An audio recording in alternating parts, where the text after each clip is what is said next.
So we're on chapter 26 of your world history, towards the end of the chapter, the eighth section. And we're going to be talking about the changes in Eastern Europe, the lifting of the Iron Curtain, the Berlin Wall coming down, more revolutions in Europe against communism, I should say, and the end of the Soviet Union. You can see some of these pictures, this depicting that Iron Curtain there, and the West looking on and the bloodshed coming from the Iron Curtain. And Iron Curtain represent communism. And this is the United States as they brought in the air, through the air, food to the Berliners and Germany, and onto the pictures of the Berlin Wall separating East and West Germany.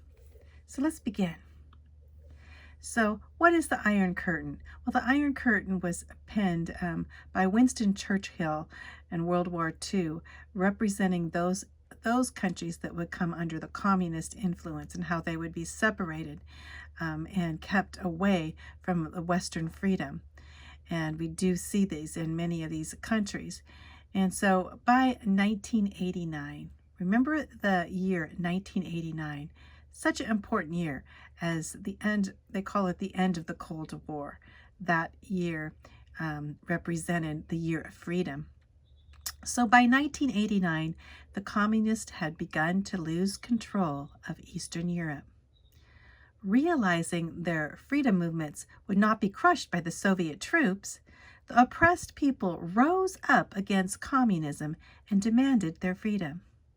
Some wanted to reform communism and move towards democratic socialism, and others wanted to be free and on the free market.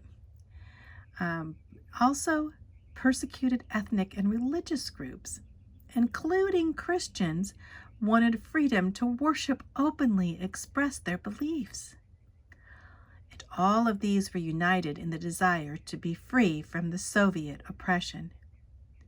Soon the fight for freedom became a chain reaction, like dominoes falling, countries drawing away from communist Russia and communist control in their countries.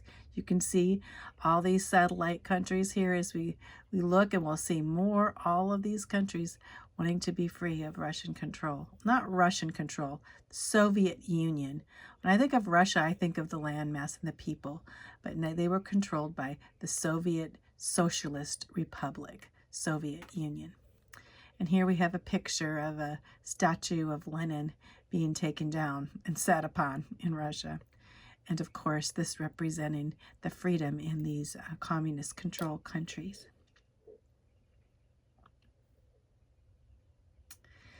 The people of Hungary.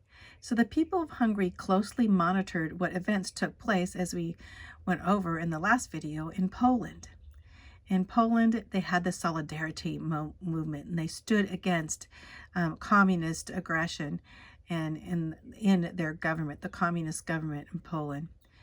And as Hungary looked on in May of 1989, the people of Hungary tested the Soviets by staging a hero's funeral for Imre Nagy, the leader of 1956 uprising, who was executed by the Soviets. The communist government was powerless to stop this funeral, for Soviet troops were ordered not even to intervene.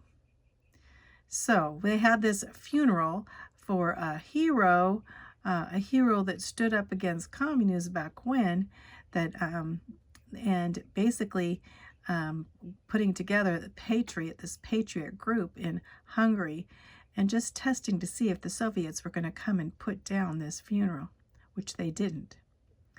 The Hungarian nationalism and the drive from independence soared at that point. When free elections took place in Poland, and Solidarity came back to power in Poland, and the Soviets did nothing, the Hungarians began to tear down the fences and dismantle the minefields that separated them from Austria. The Hungarians rose for freedom, as did the Polish.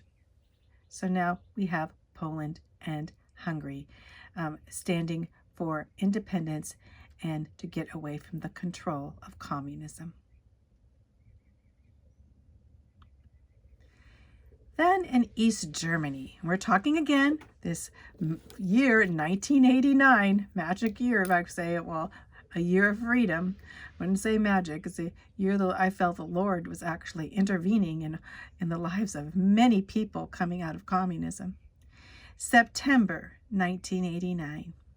Thousands of East Germans were fleeing communist oppression, reaching West Germany by the way of supporters in Czechoslovakia and Hungary that were helping them get out. For 28 years, the Berlin Wall and the highest concentration of armed troops had kept East Germany at bay, had kept them in the countries of communism. They weren't allowed to leave.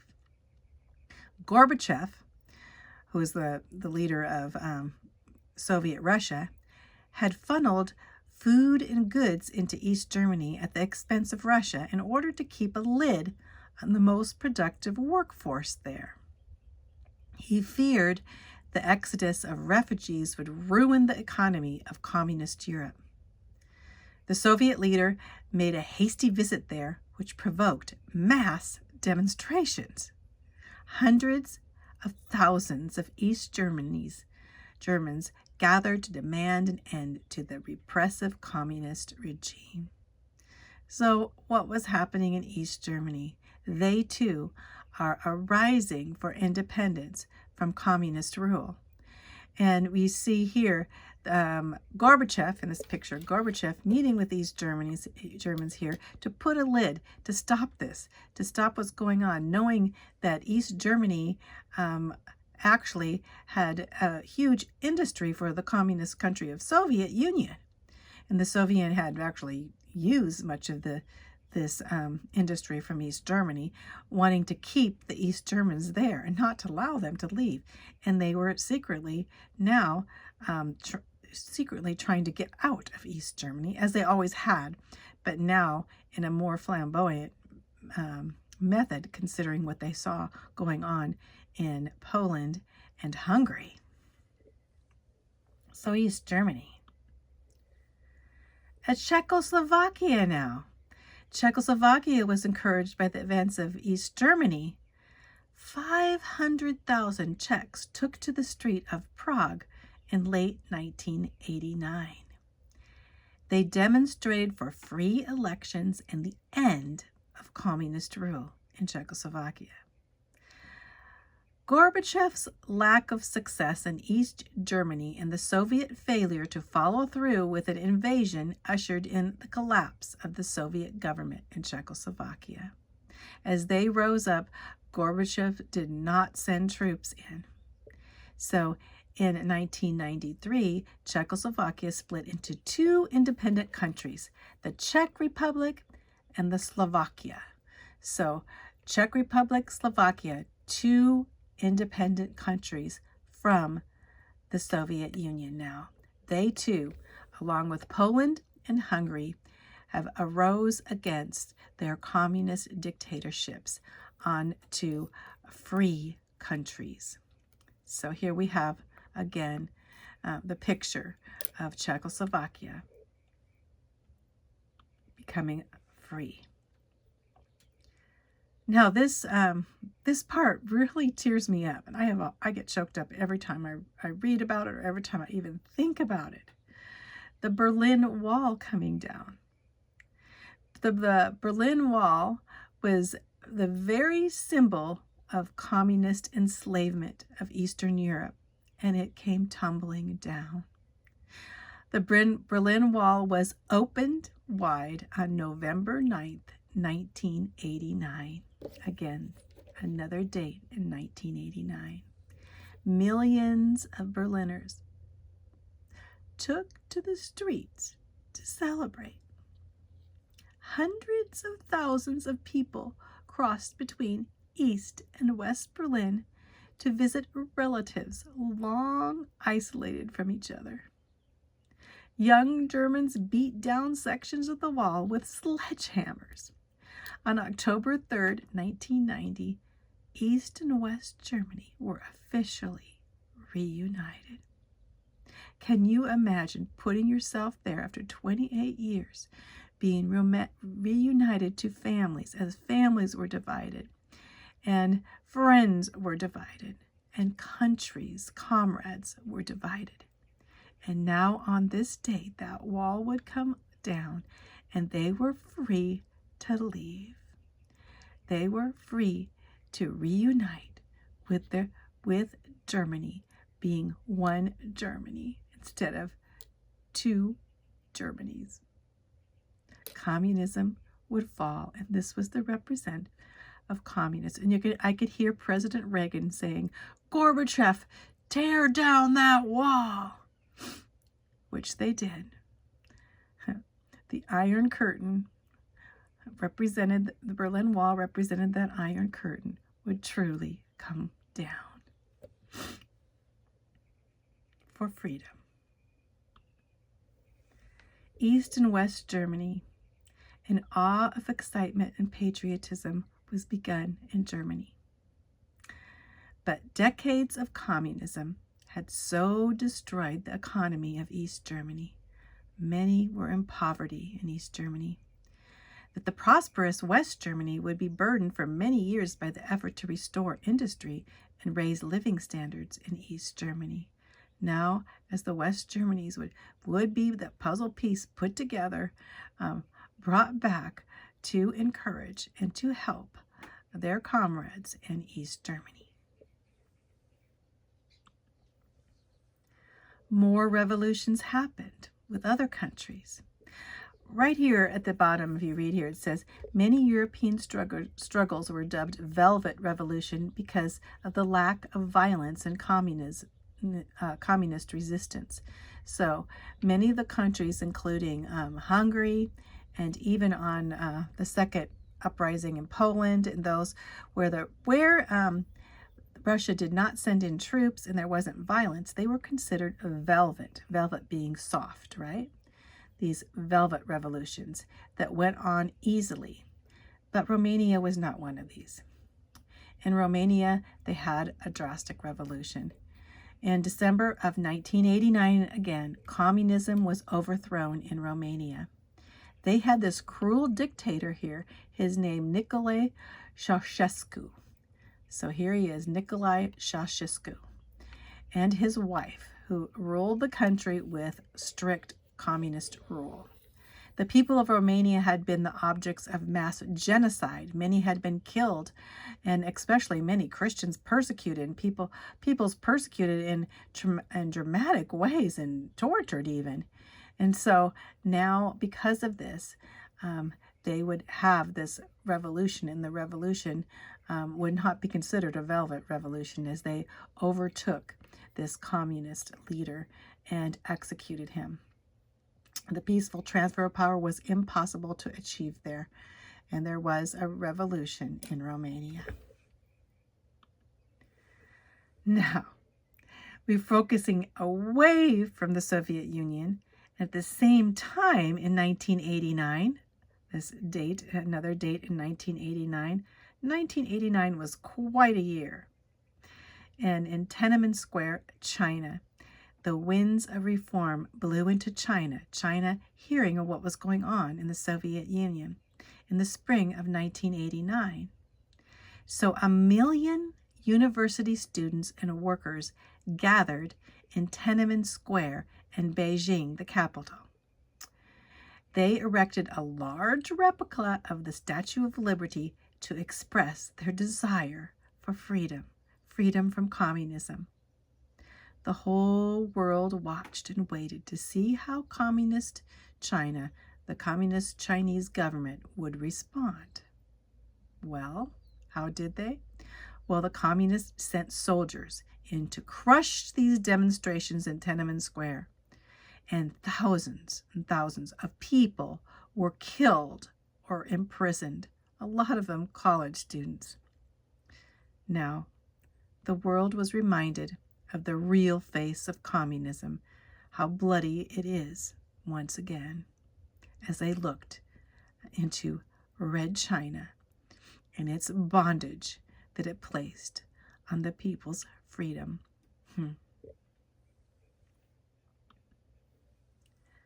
But at the same time, we're talking of 1989 again, the collapse of the Soviet Empire in Russia. Now we're going straight into the USSR, the Soviet government running Russia at this time. From 1988 to 1990, the Russian republics of the Soviet Union, including the Baltic republics of Lithuania, Latvia, and Estonia, onto the Asian republics of Kazakhstan, Uzbekistan, and Turkmenistan, onto Belarus, Moldova, Ukraine, Georgia, Armenia, and Azerbaijan. They all began to assert the right to self-government or outright independence. So quite a few republics not wanting to be communist at the same time. Gorbachev, the head of the Soviet Union, urged them to seek a greater degree of self-determination while remaining in the Soviet Union. Basically say, okay, we'll help you, you just remain in the Soviet Union. But in March of 1990, Lithuania declared its complete independence from the Soviet Union. And soon the other Baltic republics, Latvia, Estonia, they followed too. So here we have the picture, tearing down the face of Vladimir Lenin, and onto statues coming down, the picture of the USSR, the Soviet Republic, sinking with all these countries here, you know, all these countries wanting to be free. The Soviet Union, and the end of the Soviet Union would be 1991. So starting from 1989 to 1991.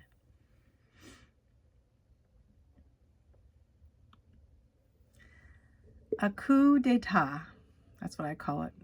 We'll just call it a coup. C-O-U-P means the military taking over. So when you ever hear the word a coup d'etat, that means a military is coming into the government there and militarily trying to take over. Well, this coup in the Soviet Union happened, but really was it a coup? And we'll find out. Well, the communist leaders grew alarmed at the prospect of more breakaway republics and lost confidence in Gorbachev's rule, saying, wow, we are falling apart. You know, our satellite nations are leaving, and even here, our government is falling apart. So on August 9th, 1991, the world witnessed a bizarre series of events as military leaders held a supposed coup d'etat against Gorbachev's government. Basically saying these military leaders were now going to come in and take over the government. The president of the Georgian Republic later alleged that the coup d'etat was a hoax, and it was orchestrated by the Gorbachev powers, just as the world looked on, that he said it never happened as it did. Because in most coups and most coups d'etat, the first step is to kill those in power. But Gorbachev was vacationing in the distant Crimea, and put under the house of arrest and permitted to videotape his disapproval of the situation. So here's Gorbachev vacationing, you know, videotaping what's going on. And really, is this a coup d'etat? Did they really come in and imprison him or take him away? No. But the world looked on as this being a coup in the Soviet Union. Boris Yeltsin. So in Moscow, Boris Yeltsin led the resistance against the coup, like he was fighting against the coup. Here's a picture of Boris Yeltsin. Yeltsin took refuge in the Russian Parliament building, and he surrounded himself with all his loyal military men, like he was being attacked by the coup, right? But the delivery of pizzas there cast doubt on the validity of the crisis. They ordered pizzas. They put in their order, and so they're delivering pizzas to them in the midst of a coup. I don't think that really was a real coup, do you? Well, anyway, nevertheless, the United States and the Western Europe announced that all economic aid to the Soviet Union would cease if the coup succeeded. So they're saying we will come in and we're against this coup in attacking Boris Yeltsin and Gorbachev, right? As they were eating their pizzas. Anyway, Yeltsin declared Russia to be an independent nation then. The following day, thousands of people took to the streets of Moscow and Leningrad to protest the coup, right? They're protesting now against this coup coming in to take over because they want Yeltsin and Gorbachev, as their power to become an independent nation themselves. In Moscow, they faced down tanks and Russian soldiers refusing to fire on the crowds and joined the Yeltsin forces. What happened is here these people came in, there were tanks and all, and they stood right against the tanks, and even the soldiers refused to fire from the tanks and joined in their forces. The division within the armed forces caused this whole coup to collapse. Was it really a coup? Well, maybe. But when Gorbachev returned to Moscow, it was clear that Boris Yeltsin was now in control. Gorbachev retired from control. Yeltsin declared Russia to be an independent nation. Now Russia, independent nation. The Commonwealth of Independent States, or the CIS, is what they called Russia now. By 1991, most of the former Soviet republics had band together to form the Commonwealth of Independent States, CIS. The Soviet Union had ceased to exist as a nation now. There was not a Soviet Union. Gorbachev resigned on Christmas Day 1991, handing over his powers as commander to chief now as Boris Yeltsin. So Gorbachev, and Yeltsin here, handing over the power to Yeltsin. And now we have the Commonwealth of Independent States. Represent Russia, Belarus, Ukraine, Moldova, Armenia, Azerbaijan, Kazakhstan, Uzbekistan, Kyrgyzstan, Tajikistan, Turkmenistan. I always pronounce some of these. There are new nations. Now we're the Commonwealth of Independent States, CIS. The collapse of communism. The collapse of communism in Eastern Europe and the former Soviet Union was the greatest political event of the late 20th century. The political, economic, and moral failure of communism was finally exposed to the world. But communism was far from being dead. Communists still ruled China, the world's most populous nation, and communists still troubled many other countries in the world, including many of the former Soviet republics.